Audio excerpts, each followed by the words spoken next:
one of my hobbies recently is making YouTube videos, and you're going to learn a little bit more about this in a moment. Well, at the end of the presentation, if you survive. Hi, everybody. Hi. Okay. At the end of it, we're going to do a little exercise. For now, I'm going to give this thing to the one person who's going to be helping me out. Feel free to play with it or record me, or just don't break it. Okay. It's a great conference. Thank you for inviting me here. I'm very excited to be here. It's really cool.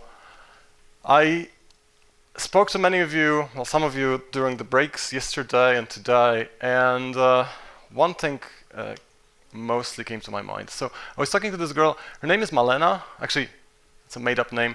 But I told her I'm having this session today about social skills and like talking to people and how to interact and how to have a conversation. And she said, but that's not like a problem anymore in IT. I mean, the people that are in modern companies are, it's not like in the 90s. So I went back to my hotel last night and I thought maybe I should just call the organizers and tell them I really shouldn't, this session is completely redundant. We really don't need to think about those skills. Maybe what I'm thinking about, what I should teach you is redundant. It's unnecessary. You'll have those skills already. But then I was wondering, okay, she said it's not like in the 90s, and I was thinking about, she looks younger than me, and in the 90s I was in a primary school. So I didn't know that much about IT, right? And I do remember, the year 2000, which was when I was 17, and many of my older friends turned 18, and boy, it was a year of parties, right? It was really fun. I know you all remember the time by yourself. So where could she have this image that software engineers used to have great terrible social skills, but now they're better, right? And I think about this, stereotype of like a antisocial software engineer with like thick glasses and a checkered shirt, and some people are laughing and nodding like you know this stuff, right? Obviously, it came from the movies, right? That's where it is. And I'm sorry to break it down to you, but movies aren't real. Movies aren't real. Has anybody met Batman in real life? I've met some of the soldiers that work in the Polish Grom group, and I've met some other people from special operations, and they are really fit, and they do some things that Batman wouldn't dare to do, but they're not Batman, right? They don't have all the toys, and they're not that great. So when I think, you all do have great social skills. You have friends that you go out to a bar with, you have conversations with them, and it's always like pleasant and smooth and so on and so forth, right? It always is like this. But how many of you, just like raise your hand if you think you could walk up to a random person on the street and invite them over for coffee and they would comply? Okay, one person over there, 2 people. Great, fantastic. So 2 out of 100. How many of you think you could do it, with like 50% chance? Should be higher, but it isn't. Okay, great. So when I think about social skills, being good communicator with a group of friends where the stakes are low, it's actually super easy. This is, you do it every day, you have a lot of practice. It's the moment when you start talking to people you don't know when it gets interesting. So today, I'm going to demonstrate to you how to start a conversation with people you don't know. When you approach somebody on the street, or whether you're approaching a group of people on the street, and we're going to end it up with a bit of a more fun exercise towards the end. For now, I'm going to take this away from you. I'm going to give it to Łukasz, and I'm going to invite you on stage. Great. So I've asked Agnieszka to help me. She's going to be, I'm going to give you a different prop. It's actually my wallet. Don't do anything scary with it. Let's imagine that this is like a phone and you're playing with it, right? And you're just like standing somewhere in the middle of, waiting for a bus, right? I don't know her. Let's pretend. Hey, excuse me. You seem to be, are you from around here? Are you from Warsaw? Do you live in Warsaw? No. You don't? No. Okay, so what brings you here? Why are you asking? Hey, this is Poland, right? Sure. Listen. So here's the thing. I'm not from here. I'm just here for this conference, and I have an afternoon free. I have about 2 hours. What do you think I can do around here? What could I see? Yeah, actually yesterday I was on a train and there was this lady and she said the Museum of the Warsaw Uprisal is really nice. Okay, thank you. Thank Welcome. you. Okay, thanks. I'll take my wallet back. Don't steal anything from it. You can actually no. Stay for a second. We're going to break it down. What just happened? Despite the fact that there was a joke thrown in the middle, and Agnieszka knows me, so she wanted to make it a little bit more difficult for me than normally would be on the street. I'm going to break it down for you so that you know how that conversation happens. So first, I'm approaching. She's doing something. Take a look at the body language. I don't do this, right? How do you feel right now? Oh God. Exactly, right? It's Running intimidating. I don't do this. Hello, right? You need to be right at the right distance. But what I'm also not doing is this. Yeah, like how do you feel right now? Threatening. It's threatening. Yeah, right? like blocking me. When you think about the way people used to live, it was in the small groups of 100, maybe 150 people in a village, in a community. When you met somebody who you didn't know, it was probably a tribe from a different tribe, and they would go ahead and attack you. And this is just a normal situation, right? When I'm talking to somebody, it's an instinctive reaction to be a little bit hostile, to be like, who the hell you are, right?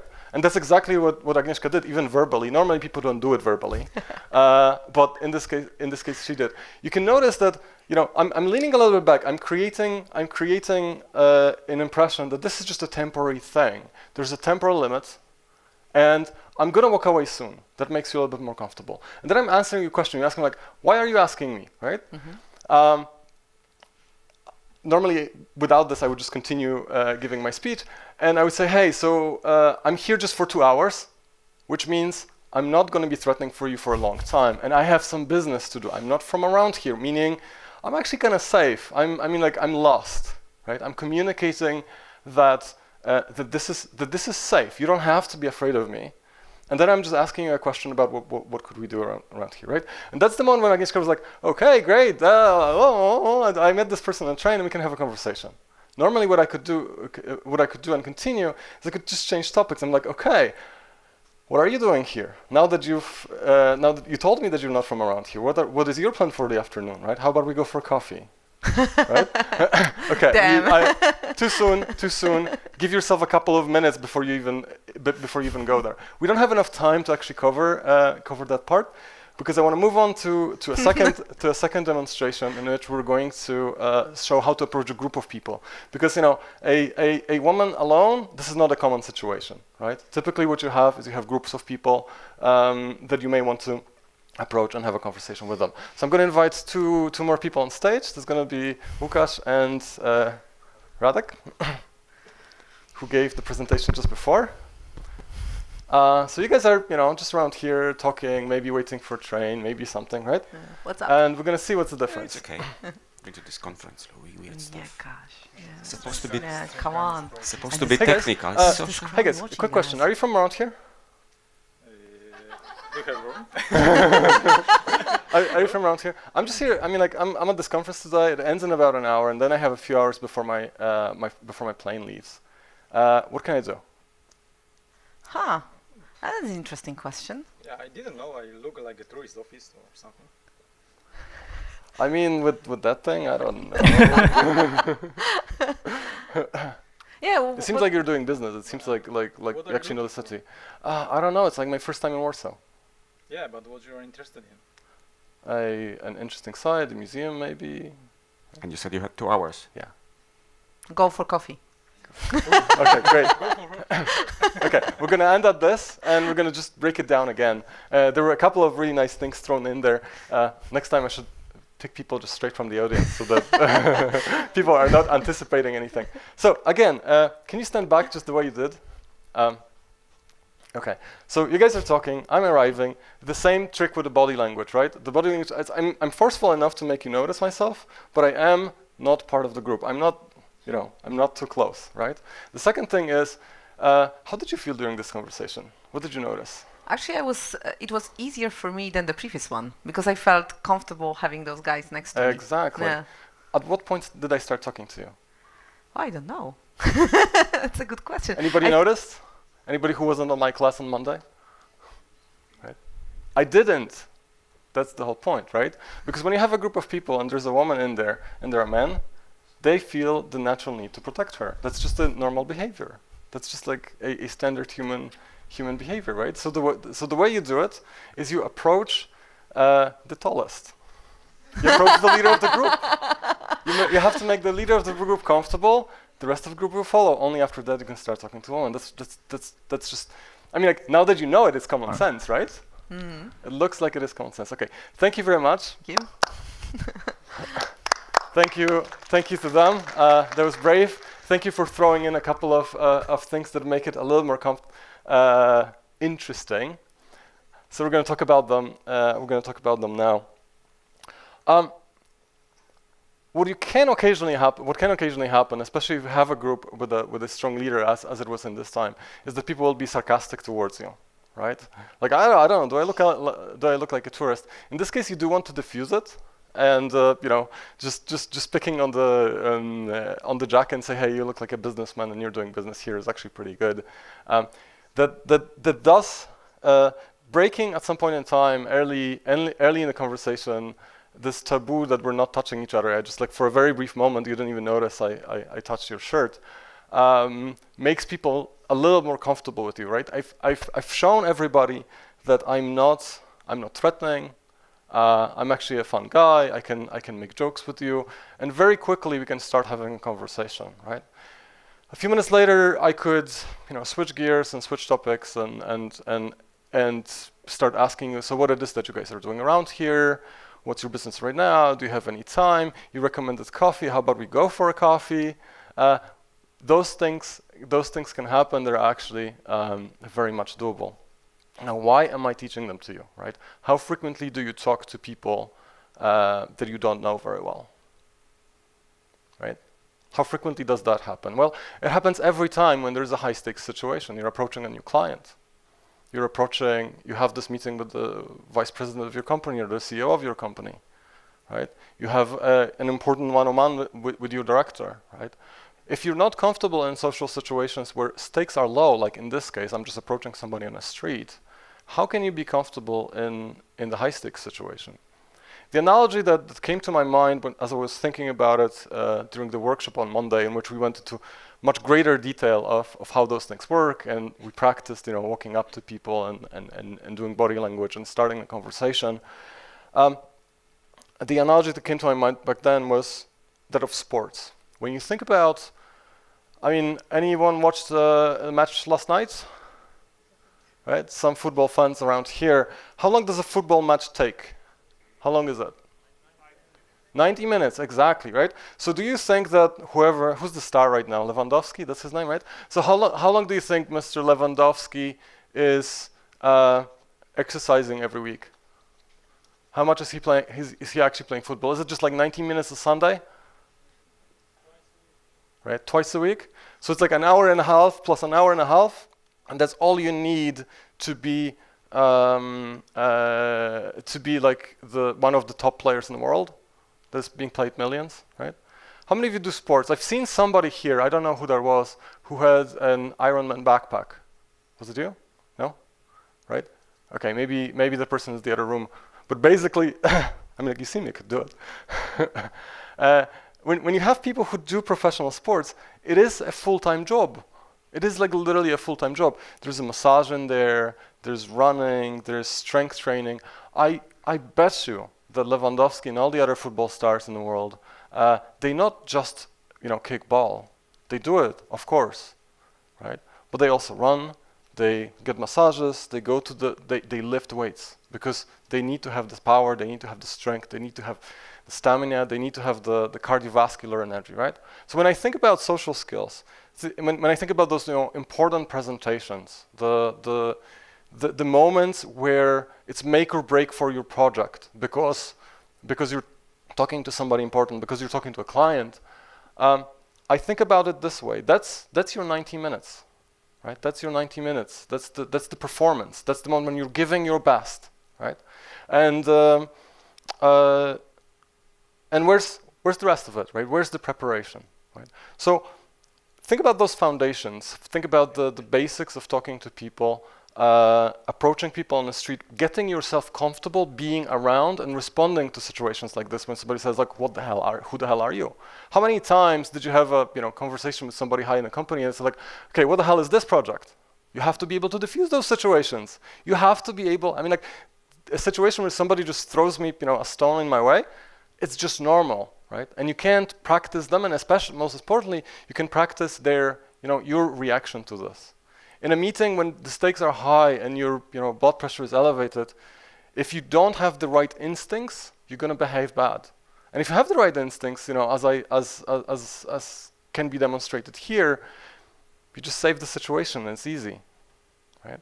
Okay, so how do you learn those things? 2 recommendations. Recommendation number 1, go to a shopping center. Go to a shopping center and just start talking to random people. Sounds funny, right? But it works. It works, right? The first 2 people, you're going to be like really awkward. You don't want to know what to do. You're going to be self-conscious because I told you, you have to stand back. Somebody in the class on Monday asked me, okay, so I have to stand back, but should I do this? Is it like judo? No.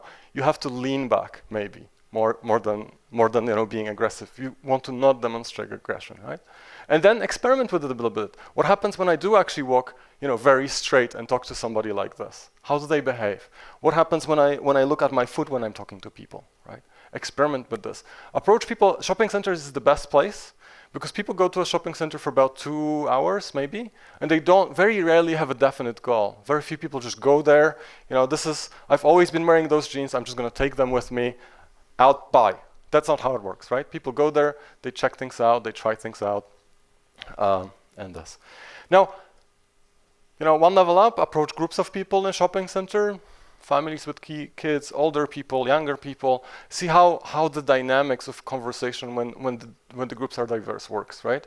You want to take the stakes higher, ask them for their phone number, right? Give yourself a goal, right? If you're a man and you're single, start with getting the phone numbers of other men. Just a hint. Before you get phone numbers of 3 other men, then you're allowed to approach women. Just saying. It works much better, I'm telling you. Okay, I don't have experience, I'm married for 10 years, but for the people that I taught those skills, that's how we did it. Okay. I promised that there'll be 3 things discussed in this. The third one is having uncomfortable conversations. If you practice what I said, you will be comfortable with stress. You will be comfortable with talking to people you've never met. You will recognize how your body reacts when somebody behaves in a way that's unexpected, right? So you will be sitting in this room with your client. The client will be yelling at you. You'll be much more comfortable, right? But you still want to have a couple of tricks up your sleeve when it comes to diffusing the people that you're talking to. Like sometimes sarcasm works, sometimes body contact works, sometimes doing something unexpected, telling a joke, telling a random story works very well. But the 2 most uncomfortable situations that I know that happen in Poland, just from talking to you, is 1, when you're giving a bad review by somebody, be it your client or your boss. The second, when you have to ask for money. Let's start with the first one. When somebody gives you a bad review, take it as a gift. Sounds very simple, but just take it as a gift, because there are three levels of people's kind of like attitude towards you. 1 is that they like you, they love what you did, and this is great. Then you go for a beer and you celebrate, you break champagne. The second one is when they're angry, but they're communicating this, meaning that they're giving you feedback. This feedback may be negative, this feedback may be harsh, but it's feedback that you can act on. Even if it is delivered in not the perfect way, even if they're angry and yelling at you, that's totally fine. Or if they're being passive-aggressive in a conversation, but at least they care. The worst situation is when you've done something for somebody, you've interacted with somebody, and there's just silence. That's the situation you don't want to be in. Anger, better than nothing, right? Not ideal, but better than nothing. And take it always as a gift. And when you think about it, when you know how your body reacts when you're talking to strangers who want to pour coffee on you, which by the way happened to me once, my opener for the rest of the afternoon in a shopping center was, hey, do you think this is like, this could be a fashion thing in the future? Right? You can do things like that. when you know how your body reacts to when somebody gets angry, you know that the emotions are building up. You can take a deep breath and continue conversation and ask them. End the conversation on a positive note, and you'll be fine. You'll be fine. The second most uncomfortable situation that people sometimes have here, and I think 2 presentations ago somebody alluded to it, is when people feel like they don't earn enough. Never put yourself in a situation where you go to your manager and you say, I don't earn enough. Because they always can say, well, you're not working hard enough. That's a pissing contest, you're not going to win it.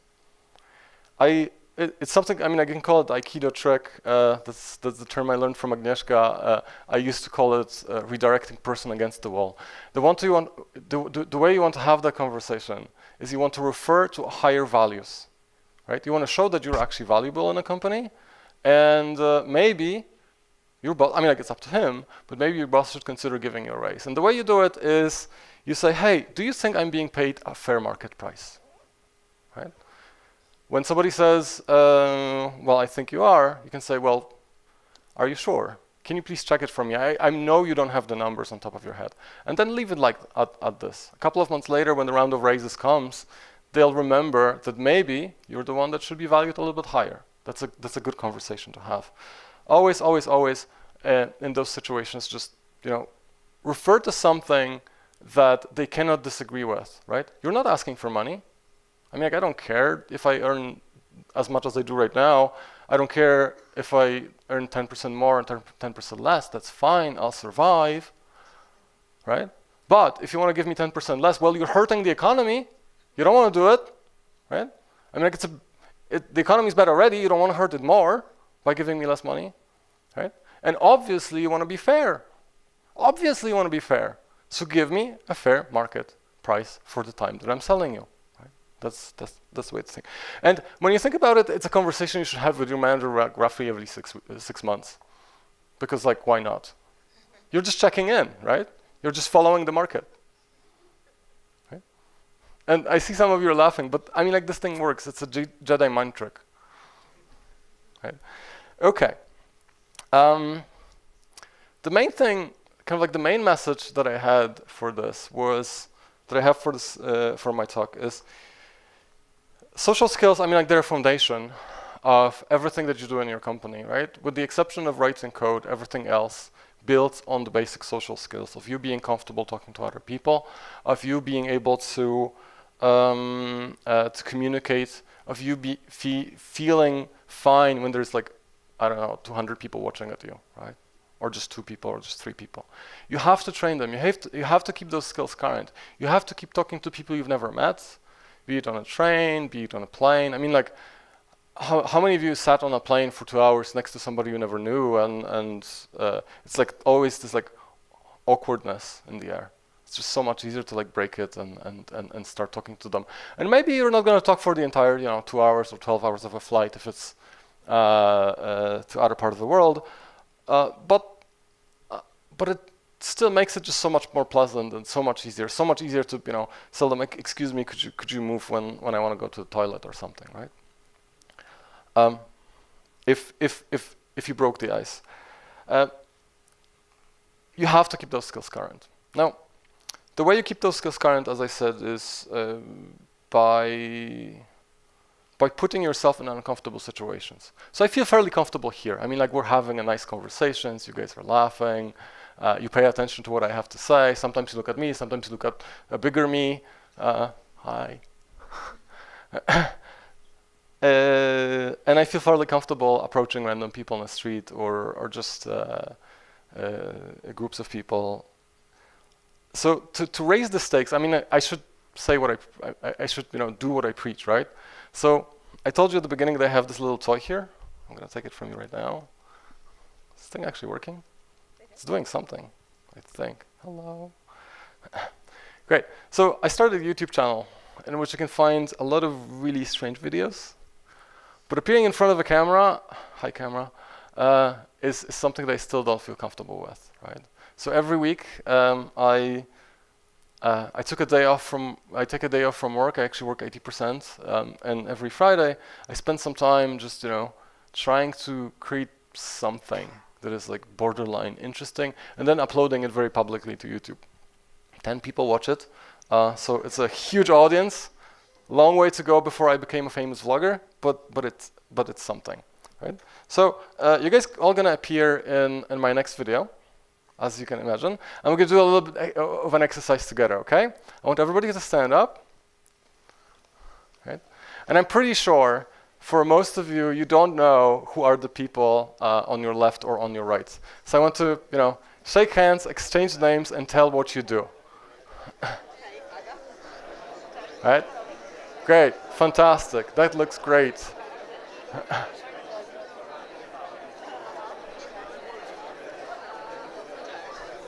See, I have the most engaged audience in the entire thing. Okay, we're gonna try one more thing. Okay, you guys can take a seat down. Thank you. Okay, good.